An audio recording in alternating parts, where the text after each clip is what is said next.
सास का घूंघट पार्ट 2। पिछले अंक में हमने देखा कि देविका अपने ससुराल में हर गलत बात का विरोध करती, तो उसकी वजह से देविका पर उसके ससुराल वाले बहुत अत्याचार करने लगे। एक दिन देविका ने सचिन से कहा, सचिन, मैं तुम्हारे घर में नहीं रह सकती, तुम मुझे आज ही मेरे घर शहर भेज दो, मैं अपने मम्मी पापा के पास रहूंगी। क्यों देविका, तुम शहर क्यों जाना चाहती हो? यहाँ तुम्हें किस बात की परेशानी है? किस बात की परेशानी नहीं है सचिन, तुम्हारे घर के आदमी औरतों के साथ जानवरों जैसा व्यवहार करते हैं, मैं ऐसे माहौल में नहीं रह सकती। देखो देविका, तुम्हें यहीं रहना होगा। तुम्हारी शादी मुझसे हो गई है, अब मैं तुम्हारा पति हूँ और यही तुम्हारा घर है। अच्छा, तो तुम्हें याद है कि मैं तुम्हारी पत्नी हूँ? जब तुम्हारे पिताजी और चाचा जी मुझे एक हफ्ते के लिए कमरे में बंद कर देते हैं, तब तुम्हें क्यों याद नहीं आता कि जो औरत कमरे में बंद है वो तुम्हारी पत्नी है?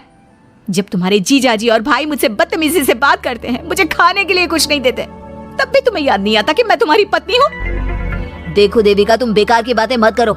तुम यहाँ ढंग से रहोगी, सबकी बात मानोगी, तो कोई तुम्हें कुछ नहीं कहेगा। इस तरह जानवर की तरह रहना, ढंग से रहना है तो सॉरी सचिन, मैं नहीं रह सकती, मैं आज ही अपने घर जाऊंगी। ये बोलकर देविका अपना सामान पैक कर लेती है और घर से जाने लगती है। सचिन भी उसके पीछे पीछे चलता है और उसे समझाने की कोशिश करता है। जब ये सब जोगिंदर ने देखा तो बोल पड़ा, बहू, यह सब क्या हो रहा है? कहाँ जा रही हो? सचिन, बताओ अपने पिताजी को कि कहाँ जा रही हूँ मैं। तुम्हें शर्म नहीं आती अपने पति का नाम लेते हुए? मैं अपने पति का नाम ले रही हूँ, इसमें आपको क्या परेशानी है? आपका नाम तो नहीं ले रही हूँ ना? देविका, ये किस तरह से बात कर रही हो तुम पिताजी से? जिस तरह से करनी चाहिए उस तरह से कर रही हूँ बात। इससे अच्छी तरह से मैं तुम्हारे घर के किसी भी आदमी से बात नहीं कर सकती। तीनों की बात सुनकर घर के बाकी लोग भी वहां जाते हैं। तभी जोगिंदर कहता है, हमारे घर की औरतें अपने मर्दों का नाम नहीं लेती। तुम्हारे शहर में होता होगा, लेकिन हमारे यहाँ पर ऐसा कुछ नहीं होता। बहू, सचिन तुम्हारा पति है, तुम उसका नाम मत लिया करो। तुम अपने पति का नाम लेने की जगह ए जी, ओ जी, सुनो जी कहा करो। पति ना परमेश्वर होता है। तो परमेश्वर का तो हम नाम लेते हैं। क्यों माँ जी, क्या आप अपने इष्ट देव का नाम नहीं लेती? माँ जी, ये सब इन पुरुषों के बनाए तौर तरीके हैं औरतों को दबाने के लिए। ये बेशर्म लड़की ऐसा नहीं सुधरेगी। ये हमारे घर की औरतों को भड़का रही है। सचिन, तुम इसे चुप कराओगे या फिर मैं करूं? नहीं पिताजी, मैं अभी समझा देता हूँ। चलो देविका अंदर, और कितना तमाशा बनाओगी मेरा। सचिन, मैं अंदर नहीं बाहर जाऊंगी, अब मैं यहाँ नहीं रह सकती।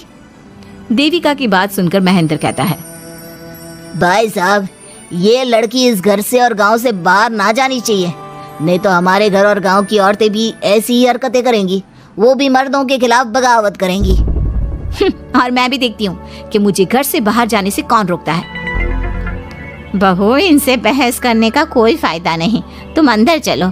इस गांव के मर्दों के अंदर बहुत अहंकार भरा हुआ है। देविका किसी की बात नहीं सुनती और अपना सामान उठाकर घर से बाहर जाने लगती है। तभी वहां मोहन और कल्याण आते हैं। कल्याण देविका के हाथ में से उसका सूटकेस छीन लेता है और मोहन देविका को जोरदार थप्पड़ मारता है। देविका का सर दीवार में लगता है और वो बेहोश हो जाती है। देविका, तुम ठीक तो? भैया, आपकी हिम्मत कैसे हुई मेरी पति पर हाथ उठाने की? सचिन, तुम जल्दी से देविका भाभी को अंदर कमरे में ले जाओ, मैं अभी वैद्य जी को लेकर आती हूँ। वीना जल्दी से वैद्य जी को लेकर आती है। वैद्य जी थोड़ी देर तक देविका की जांच करते हैं और कहते हैं, मुबारक हो आप सबको, आपकी बहू माँ बनने वाली है। अभी तो मैं आपको दवाई दे देता हूँ, लेकिन आगे इनके इलाज के लिए आपको दाई अम्मा को बुलाना होगा।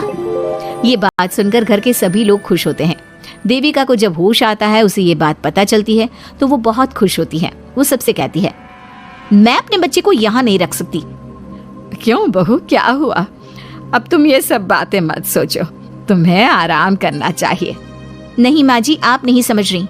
अगर मेरा बेटा हुआ तो इस घर के मर्दों की तरह अहंकारी और औरतों पर जुल्म करने वाला बनेगा, और अगर मेरी बेटी हुई तो वो जानवरों की तरह जुल्म सहने वाली बनेगी, और दोनों ही अनपढ़ रहेंगी।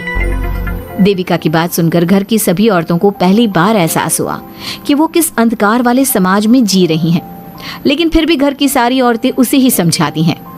बहू, देखो, तुम्हारी बात सही है, लेकिन तुम इस हालत में सफर नहीं कर सकती। हाँ बहू, तुम यहीं रहो, अपना और अपने बच्चे का ख्याल रखो। देखो ना देविका भाभी, हमें बिल्कुल भी पढ़ना लिखना नहीं आता, अपना नाम भी नहीं लिख पाते, तो आप मुझे थोड़ा पढ़ा दीजिए ना। देविका, तुम्हारी बातें सुनकर पहली बार हमें एहसास हुआ है कि कैसे माहौल में हम जी रहे हैं। तुमने हमारे अंदर उम्मीद की नई रोशनी पैदा की है। यहाँ से मत जाओ तुम।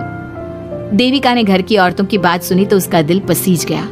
उसने गांव में ही रहने का फैसला लिया। वो अपने घर की औरतों को रोज पढ़ाती, उन्हें अपने अधिकारों के बारे में, देश के बारे में बताती। इसी तरह कई दिन बीत गए और एक दिन सुजाता ने सचिन से कहा, सचिन, देविका की तबीयत ठीक नहीं, तुम जल्दी जाकर दाई अम्मा को बुला लाओ ना। भाभी, दाई अम्मा क्या कर लेंगी? आप किसी डॉक्टर को बुला लो, मेरी तबीयत ठीक नहीं है। देविका, गांव के लोग डॉक्टर पर भरोसा नहीं करते। दाई अम्मा बरसों से ये काम कर रही है, वो तुम्हें ठीक कर देगी। सचिन, तुम्हारे घर वाले अनपढ़ हैं, तुम तो पढ़े लिखे हो ना, देख नहीं रहे मेरी हालत क्या हो रही है। तभी तो बोल रहा हूँ, समय बर्बाद मत करो, मैं अभी आता हूँ। सचिन दाई अम्मा को बुलाकर ले आता है। दाई अम्मा घरेलू नुस्खों से देविका का इलाज तो कर देती है। कुछ समय के लिए उसकी हालत भी स्थिर हो जाती है, लेकिन वो पूरी तरह से ठीक नहीं होती। फिर देविका सचिन से कहती है, सचिन, मुझे समझ में नहीं आ रहा तुम मुझे डॉक्टर के पास क्यों नहीं ले जा रहे। मैं माँ बनने वाली हूँ और मुझे ये भी नहीं पता कि मेरा हेमोग्लोबिन कितना है। दाई अम्मा कर रही है ना तुम्हारा इलाज। लेकिन दाई अम्मा को कुछ समझ में नहीं आ रहा कि मेरे साथ क्या हो रहा है। अगर देखो तुम मुझे नहीं लेकर गए ना तो मैं खुद ही चली जाऊंगी। अगले दिन देविका की तबीयत दोबारा बिगड़ जाती है और दाई अम्मा के किसी भी नुस्खे से वो ठीक नहीं हो रही थी। देविका ने सारी हिम्मत जुटाई और वो अकेले ही डॉक्टर के पास जाने लगी। उसे देखकर मोहन कहता है, बहू, इस हालत में कहाँ जा रही हो? आप लोगों के भरोसे रही ना तो आप लोग मुझे मार ही डालोगे। डॉक्टर के पास जा रही हूँ मैं। बहू, तेरा दिमाग तो ठिकाने पर है। हमारे घर की औरतें मर्दों से इलाज नहीं कराती। हे भगवान, इन जाहिल लोगों को मैं कैसे समझाऊं? डॉक्टर औरतें भी होती हैं। बहू, तो हमें पागल मत बना, हमने तो कभी कोई महिला डॉक्टर नहीं देखी। तू झूठ बोलकर निकलना चाहती है ना? इस गांव की सरहद से आप लोग कभी बाहर नहीं गए ना, इसलिए आप लोगों को नहीं पता कि महिलाएं डॉक्टर के अलावा क्या क्या है। ए लड़की, तुझसे तमीज से बात कर रहे हैं तो तू ज्यादा हवा में मत उड़। बोला ना एक बार, चल अंदर जा। चाचा जी, मैं अंदर नहीं जाऊंगी, डॉक्टर के पास जाऊंगी। मेरा इलाज सिर्फ डॉक्टर ही कर सकता है। ये बोलकर देविका घर से निकल रही थी कि तभी जोगिंदर ने उसे कमरे में ले जाकर बेड पर जोर से धक्का दे दिया, जिसकी वजह से देविका के पेट में चोट लग गई और वो दर्द की वजह से जोर जोर से चिल्लाने लगी। ये देखकर घर की सारी औरतें देविका को संभालने लगी। देविका, हिम्मत रखो, सब ठीक हो जाएगा। देविका भाभी, आप ठीक हो ना? माँ, कुछ करिए ना, भाभी की तबीयत बहुत खराब हो रही है। लेकिन मैं क्या कर सकती हूँ? भाभी, कुछ तो करो, कहीं बहू को कुछ हो ना जाए। उधर जोगिंदर मेन गेट पर बड़ा सा ताला लगा देता है और कहता है, आज के बाद इस घर से कोई भी औरत बाहर नहीं निकलेगी। देविका का बच्चा भी इसी घर में होगा, ये जिंदा रहे या मर जाए। जोगिंदर की बात सुनकर सभी औरतें बाहर आती हैं। जब विमला को इस बात का एहसास हो जाता है कि जोगिंदर देविका को डॉक्टर के पास किसी कीमत पर नहीं जाने देगा, तब विमला पहली बार अपना घूंघट उठाकर तेज आवाज में कहती है, मैं भी देखती हूँ देविका को डॉक्टर के पास जाने से कौन रोकता है।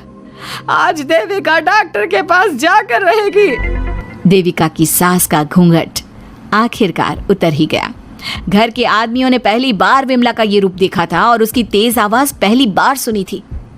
क्या विमला अपनी बहू की जान बचा पाएगी या जोगिंदर अपनी पत्नी की आवाज भी दबा देगा?